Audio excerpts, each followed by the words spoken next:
इन साथियों, सीएपीएफ के अंदर असिस्टेंट कमांडेंट के पदों के ऊपर BSF, CRPF, ITBP, SSB, CISF के अंदर असिस्टेंट कमांडेंट की पोस्ट का नोटिफिकेशन जारी हुआ था, वो आपने देख लिया होगा। और इसी के साथ साथ में जो CRPF, BSF, ITBP, SSB, CISF के अंदर जो जवान नौकरी कर रहे हैं उनके लिए डिपार्टमेंटली ये वैकेंसी रिलीज़ की गई है। अब डिपार्टमेंटली जो वैकेंसी है, इसका वीडियो बनाने का मेन मकसद ये है कि जो भी तैयारी कर रहे हैं बच्चे, जैसे सिग्नल स्टाफ की तैयारी कर रहे हैं, सिग्नल स्टाफ में सिलेक्शन हुए हैं, या पैरामेडिकल स्टाफ की तैयारी कर रहे हैं, या सिलेक्शन हो चुके हैं, या फिर एसएससी जीडी, एसएससी सीपीओ की तैयारी कर रहे हैं, तो जो असिस्टेंट कमांडेंट एलडीसी की जो पोस्ट होती है, इसके अंदर कौन कौन एलिजिबल होता है, कौन कौन एलिजिबल नहीं होता है, क्या एलिजिबिलिटी क्राइटेरिया है, क्योंकि सभी पोस्ट इसके अंदर एलिजिबल नहीं होती है।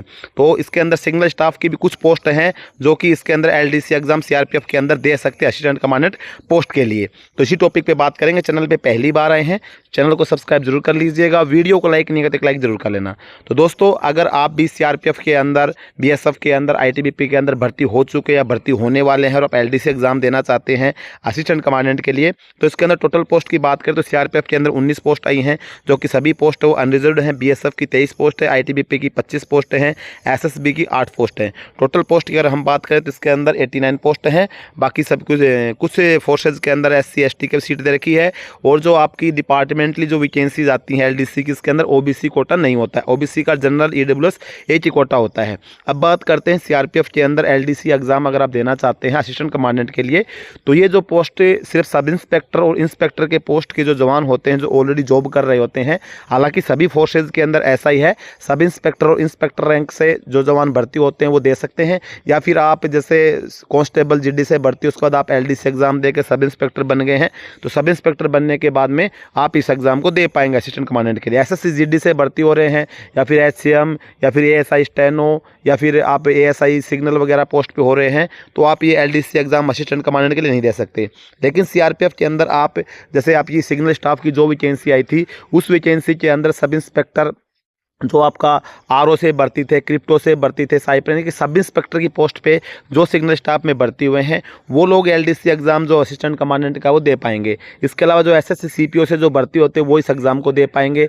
या फिर डिपार्टमेंटली एग्जाम से कांस्टेबल से जो सब इंस्पेक्टर प्रमोट होता है वो भी इस एग्जाम को दे पाएंगे। फिर इंस्पेक्टर रैंक के जो जवान होते हैं वो इस एग्जाम को दे पाते हैं। इसके अंदर थोड़ा सा आपको ये बेनिफिट मिलता है कि सिविल जो वैकेंसी आती है यूपीएससी के थ्रू, उसकी तुलना में थोड़ा सा कंपटीशन स्लो, मतलब ज़्यादा हल्का रहता है, इतना हार्ड कंपटीशन नहीं होगा। उसकी तुलना करेंगे तो बाकी कंपटीशन तो हार्ड ही रहता है, क्योंकि जो जवान होते हैं जो एसएससी सीपीओ से फाइट करके आते हैं, तो सभी मतलब एक अच्छे टैलेंटेड होते हैं, तो कंपटीशन तो उसके लिए भी आपको तैयारी तो करनी पड़ती है।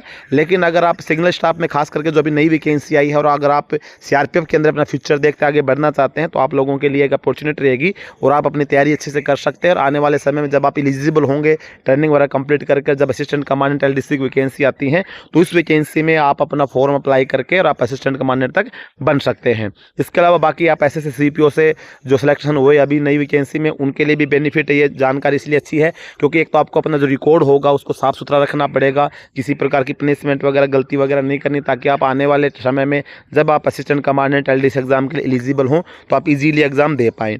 दूसरा यह कि आपकी जो तैयारी आपने अभी की है, एसएससी सीपीओ से आप फाइट करके सीआरपीएफ ज्वाइन किए हैं, तो आपकी जो तैयारी है आपको उसको बरकरार रखना पड़ेगा, ताकि जब भी आपकी वैकेंसी आए तो आप इजीली पास कर पाएँ। क्योंकि अगर आप बुक से दूरी बना लेंगे, पढ़ाई छोड़ देंगे, तो फिर अचानक से आपको उस नज़दीक जाने में थोड़ा सा आपको तैयारी करने में टाइम आपको लगेगा।